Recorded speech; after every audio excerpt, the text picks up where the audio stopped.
¿Y si el verdadero escándalo no fuera la encuesta, sino la reacción que provocó? Porque esta vez, más allá de los números, lo que encendió el debate fue algo mucho más profundo: la desconfianza. Varios periodistas no tardaron en cuestionar los resultados, especialmente cuando vieron un escenario inesperado: que Abelardo de la Espriella no solo superara a Paloma Valencia, sino que además apareciera como ganador en una eventual segunda vuelta. Para muchos, esto no encajaba con lo que venían mostrando otras encuestas, y ahí empezaron las dudas. Se habló de metodología, de encuestas digitales, de posibles sesgos y hasta de qué tan fácil podría ser manipular este tipo de mediciones. ¿Estamos frente a un dato real del electorado o ante un resultado que no representa a todo el país? Pero aquí es donde el análisis se vuelve más interesante. ¿Por qué incomoda tanto ese resultado? ¿Es un problema técnico o político? Hoy no solo vamos a mirar cifras, vamos a entender el trasfondo de las reacciones, lo que realmente preocupa a quienes opinan, y lo que esto revela sobre la pelea por el poder en Colombia. Porque a veces, lo más importante no es quién gana en una encuesta, sino quién no quiere que ese resultado exista. Tenemos la encuesta. Esta es, hace rato no teníamos encuestas, ¿no? Esta de Atlas Intel, que yo no sé si esta que publicó la revista Semana es digital o es presencial o de llamada telefónica, porque como ellos tienen una estrategia extraña o distinta al resto, ¿cómo la hicieron en esta oportunidad? Esta es digital, Camila. Es digital. Okay. Se encuestaron en total 3.617 personas entre el 6 y el 9 de abril. Pero cuando es digital, ¿es que les preguntan por WhatsApp o cómo será esa estrategia? Creo ¿Les escriben que es a a uno o través de un cómo link. es? A usted se mete a una página de internet y ahí empieza a responder, y ellos, con base en lo que usted va respondiendo, pues van completando como el perfil de los encuestados. Eso es lo que tengo entendido. Me dice acá una oyente en el 301-764-4108, nuestra línea de WhatsApp, que ella la respondió y que aparece en redes sociales y que si uno quiere contestar, la contesta. Y si uno llega a contestar una vez y vuelve a contestarla, le dice que usted ya contestó. O sea, ellos identifican, me imagino que por dirección por IP, que solo puede usted contestar una vez. Exactamente. Entonces esta encuesta, Camila, que es de Atlas Intel para Semana, de hecho usted mencionaba la metodología, y el CNE hace unos días le abrió una investigación a Atlas Intel por una encuesta publicada en enero, justamente donde ponen duda y están investigando pues si esa metodología digital cumple o no con la ley. Acuérdese usted que está desde el año pasado de encuestas en Colombia. Pero si le parece, pues vamos a ver lo que arroja esta encuesta de Atlas Intel para Semana. En primera vuelta, cuando usted ve los votos válidos, lidera Iván Cepeda con el 38.7%, sigue Abelardo de la Espriella con el 27.9%, sigue Paloma Valencia con el 23.5% y cierran el top 5 Sergio Fajardo con el 5.1% y Claudia López con el 1%. Después usted tiene 1, 2, 3, 4, 5, 6, 7, 8, 9, 10 candidatos e incluso más que no superan el 1%. Dígame. Que por ahí tiene usted entonces a los candidatos que no superan el 1%. Cuando usted ya se va a ver la segunda vuelta, Camila, entonces tiene usted en un posible enfrentamiento, si se diera Iván Cepeda versus Abelardo de la Espriella, Iván Cepeda tendría, según esta encuesta de Atlas Intel, el 39.8% y el 48.8% lo tendría Abelardo de la Espriella, que según esta encuesta crece 9% versus la anterior encuesta, que era del mes de marzo. Un enfrentamiento, Iván Cepeda versus Paloma Valencia, tendría Iván Cepeda el 39.6% versus 47.1% de Paloma Valencia, que crece según Atlas Intel 7.5% versus la encuesta anterior. Y por último está el enfrentamiento Iván Cepeda-Sergio Fajardo, que tendría 38.3% Iván Cepeda versus 37.4% de Sergio Fajardo, crece aquí 0.9 puntos Iván Cepeda versus la encuesta de marzo pasado. Es decir, que según esta encuesta, seguimos con el mismo interrogante de quién va a pasar a la segunda vuelta, si Paloma Valencia o Abelardo de la Espriella. Y en esta encuesta de Atlas Intel, que es la única en la que creen los de la campaña de Abelardo de la Espriella, porque así nos lo dijeron en estos micrófonos, ganarían los dos en segunda vuelta, tanto Abelardo como Paloma, porque siempre se decía, si Abelardo de la Espriella es el que pasa a segunda vuelta, gana Iván Cepeda seguro. Si pasas Paloma a segunda vuelta, es más probable que le gane Iván Cepeda. Aquí lo que dice esta encuesta es cualquiera le gana.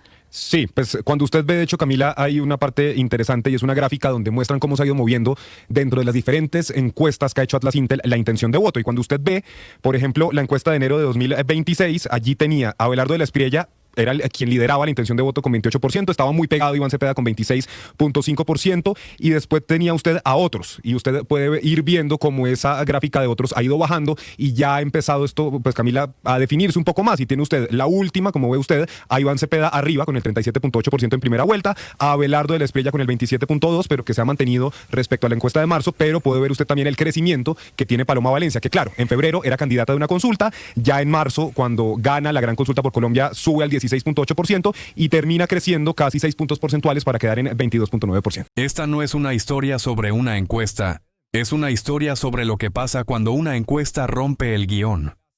Porque apenas salieron los resultados, no fueron los candidatos los primeros en reaccionar. Fueron los periodistas, y no precisamente para analizarlos con calma, sino para cuestionarlos. ¿La razón? Un dato que incomodó a muchos. Abelardo de la Espriella apareciendo por encima de Paloma Valencia, y aún más sorprendente, ganando en una posible segunda vuelta. De inmediato comenzaron las dudas. Que si la encuesta es digital, que si no representa a todos, que si puede ser manipulable. Argumentos que rápidamente pusieron en entredicho los resultados. Pero la pregunta es inevitable. ¿Esas críticas nacen de fallas reales? ¿O del impacto político que generan esos números? Porque cuando una encuesta coincide con lo esperado, nadie la discute. Pero cuando cambia el tablero, entonces sí aparecen las sospechas.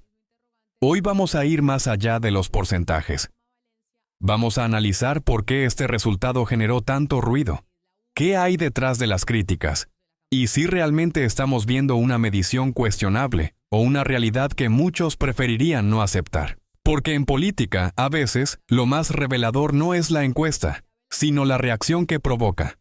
Claro, mire Lucas y Camila de oyentes, esa encuesta ha llegado por WhatsApp y también en redes sociales aparece constantemente para entrar y responder. Pero fíjese que los días que corresponden a la encuesta, los días que usted nos dice, Lucas, es cercano a los días en que hay esta discusión en que el presidente Petro empieza a hablar en sus redes sociales sobre Abelardo de la Espriella y Thomas Gregenson. Entonces, y la empresa Thomas Gregenson. Entonces, empieza a haber entrevistas radiales, entrevistas en televisión, se empieza a mencionar. Entonces, aquí vemos que hay como un motor. Y ese motor es cuando el presidente Gustavo Petro pone en su conversación o en sus redes sociales a uno de los candidatos, inmediatamente ese candidato se dispara. Es decir, se dispara no solamente porque se oye más su nombre, sino también porque la gente empieza a interesarse más por ese candidato. Entonces también puede haber ahí una forma de decir, una forma de mirar a quién elevo más en la discusión pública para que sea más mencionado y que en segunda vuelta pues sea un contrincante más favorable para Iván Cepeda. Pero además de eso, Ana Cristina, yo no sé, pero a mí me da muchas dudas la metodología empleada por ese tipo de encuestas. Es que una encuesta virtual, Camila, yo no sé qué tan confiable puede ser. Finalmente existen ya plataformas, dispositivos donde permiten que un usuario vote a una pregunta que se hace en un canal digital desde diferentes dispositivos, ¿sí? Desde diferentes cuentas. Entonces, yo no sé si eso puede ser muy manipulable. O sea, no sé, no me da la confianza que me daría una encuesta presencial. Pero mire Hugo Mario y amigos de la mesa, Camila, yo creo que en este caso la revelación de esta encuesta, la más reciente de Atlas Intel para semana, está precisamente en la segunda vuelta, en los resultados de la segunda vuelta. Es que por primera vez, evidentemente, el candidato Cepeda, el candidato gobernista, el candidato continuista, perdería tanto con Paloma como con Abelardo de la Espriella. Y eso no se había visto hasta ahora en ninguna de las encuestas que se haya conocido. Y yo creo que a raíz de esta información previamente obtenida, me imagino yo, porque las campañas tienen mucha información previa, es que el doctor Cepeda ha venido ambientando el gran acuerdo nacional. El gran acuerdo nacional, como en su momento lo propuso Gustavo Petro y que le permitió a Petro llegar a la presidencia. Entonces yo creo que, claro, ahora sí es evidente, me imagino yo que es una de las lecturas que está haciendo la campaña del doctor Cepeda, que en una segunda vuelta se necesita sí o sí del respaldo del centro. Del votante del centro, porque ya está demostrado que ese techo del 35, 34, 36% del doctor Cepeda ya no lo va a poder superar si no logra convocar en torno a su campaña al centro, no solamente al doctor Juan Fernando Cristo, a la doctora Clara López, sino a un centro mucho más activo electoralmente. Y yo creo que por eso es que el doctor Cepeda está apuntándole ahora a ese gran acuerdo nacional, porque sinceramente con estos resultados es un hecho que la campaña en la segunda vuelta, que la campaña se definirá en la segunda vuelta y que en este caso el doctor Cepeda no las tiene todas consigo. Lo que empieza a quedar claro en el panorama político no es solo quién lidera, sino quién podría quedarse sin margen de maniobra cuando llegue el momento decisivo. Porque aunque Iván Cepeda se mantiene fuerte en primera vuelta, Hay un dato que empieza a repetirse y que no se puede ignorar. Su techo electoral.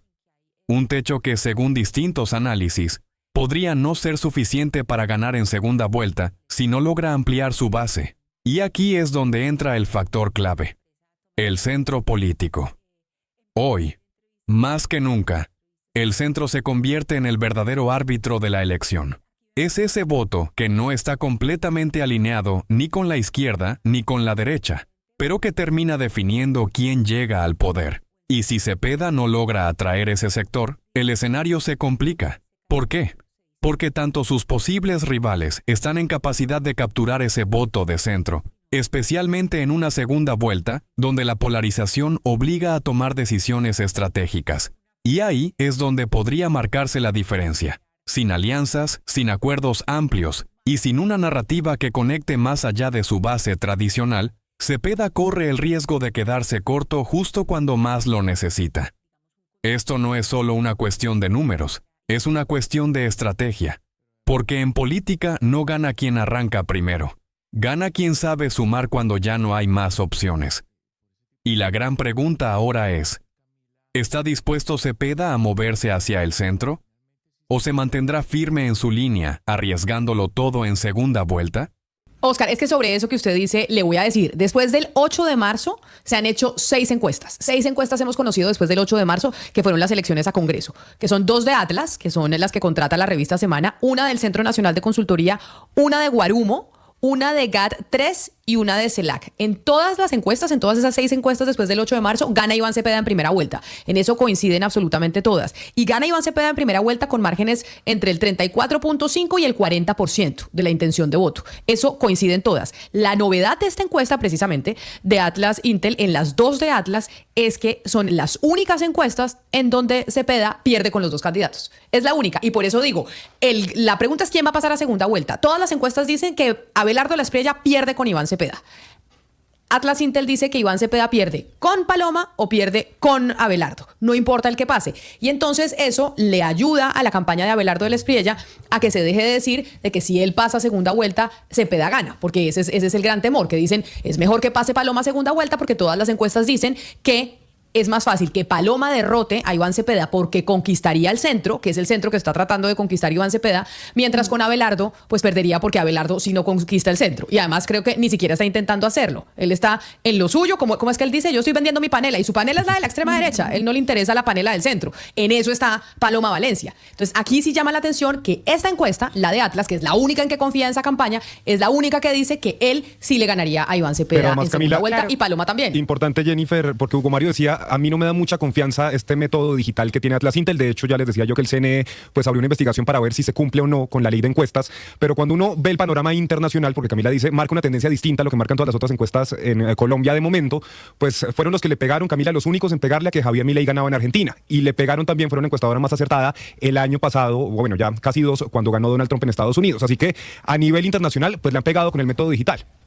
Claro, pero cuando uno mira la ley de encuestas, Lucas, uno sí se pregunta, porque hace poco lo comentábamos también aquí, el Consejo Nacional Electoral tiene abierta una investigación por la encuesta que sacó Atlas por allá en enero, y decía, mire, es que no tiene todos los insumos para ser declarada como encuesta, sino como un sondeo, y la ponencia la tiene la magistrada Maritza Martínez. Esa investigación, entiendo yo, está abierta y no ha concluido, y mientras tanto, pues seguimos conociendo más encuestas o sondeos, como quieras que se le llame según el punto de vista que se le mire, de Atlas, que esta vez, como Camila nos lo cuenta y Lucas nos lo cuenta, pues tiene unas diferentes resultados en donde sí que se le dan alas al doctor Abelardo Espriella, Camila. Y acá hay algo, digamos, llamativo que se lo preguntaban ayer en una encuesta bien larga que le hizo la ex candidata Vicky Dávila y pues periodista también, colega nuestra, porque le preguntaba a Vicky a Abelardo, usted tendría en la primera vuelta 27.9% y Paloma 23.5%. Eso nos da el 51%. Es decir, podrían estar ustedes ganando en primera vuelta si se unen. ¿Ustedes se unirían? Él dice, no, yo no me voy a unir porque yo se lo propuse a Paloma en noviembre. Ella me dijo que no y ahora pues yo la respeto mucho, me parece una persona honorable, pero está rodeada de gente que a mí no me gusta.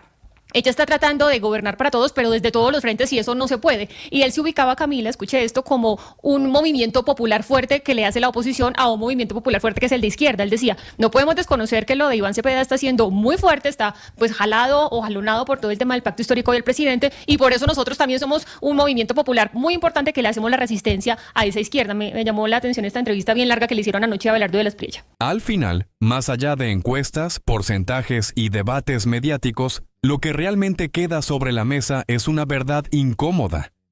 Esta elección no se va a definir en la primera vuelta. Se va a definir en la capacidad de cada candidato para entender el juego real del poder. Porque sí, hoy Iván Cepeda lidera en intención de voto, y eso no es menor. Marca una tendencia, muestra una base sólida y confirma que hay un sector importante del país que respalda su proyecto. Pero también deja en evidencia algo igual de importante. Ese respaldo, por sí solo, podría no alcanzar. La historia reciente de las elecciones nos ha enseñado que no basta con liderar. Hay que saber crecer. Y crecer, en este punto, significa algo muy concreto. Salir de la zona cómoda, romper el techo electoral y construir puentes hacia sectores que no necesariamente piensan igual. Ahí es donde entra el centro. Ese espacio que muchos subestiman, pero que en segunda vuelta se convierte en el verdadero campo de batalla, porque es el voto indeciso, el voto moderado, el voto estratégico, el que termina inclinando la balanza. Y mientras tanto, del otro lado, los escenarios muestran algo igual de contundente. Tanto Abelardo de la Espriella como Paloma Valencia tendrían la capacidad de capitalizar ese voto, no porque necesariamente representen el centro, sino porque pueden convertirse en la alternativa frente a un proyecto que algunos perciben como limitado en su alcance. Entonces, la pregunta ya no es quién va ganando hoy. La pregunta es quién está construyendo la victoria de mañana. Porque si Cepeda no logra ampliar su discurso, si no genera confianza más allá de su base, si no entiende que esta elección exige sumar y no solo consolidar, podría enfrentarse a un escenario donde liderar en la primera vuelta no le garantice absolutamente nada. Y eso cambia completamente el tablero. Por otro lado, también queda una reflexión clave sobre el papel de las encuestas. Más allá de si son perfectas o cuestionables, lo cierto es que están marcando tendencias, generando conversación y sobre todo dejando ver las tensiones reales dentro del escenario político. No solo muestran números, muestran miedos, resistencias y estrategias. Porque cuando una encuesta incomoda, cuando genera reacciones, cuando desata críticas, no siempre es solo por la metodología. A veces es porque pone sobre la mesa un escenario que muchos no quieren enfrentar. Hoy Colombia está entrando en una etapa donde las certezas se reducen y las decisiones pesan más que nunca, donde cada movimiento político puede definir el rumbo del país. Y en medio de todo esto, el mensaje es claro. No gana quien más ruido haga, ni quien arranque primero. Gana quien entienda cómo sumar cuando ya no hay margen de error. Así que esto apenas comienza. Ahora quiero leerte a ti. ¿Crees que Iván Cepeda logrará conquistar el centro? ¿O crees que ahí está su mayor debilidad? Déjamelo en los comentarios. Dale like si te gustó este análisis y compártelo para que más personas entiendan lo que realmente está pasando. Nos vemos en el próximo video.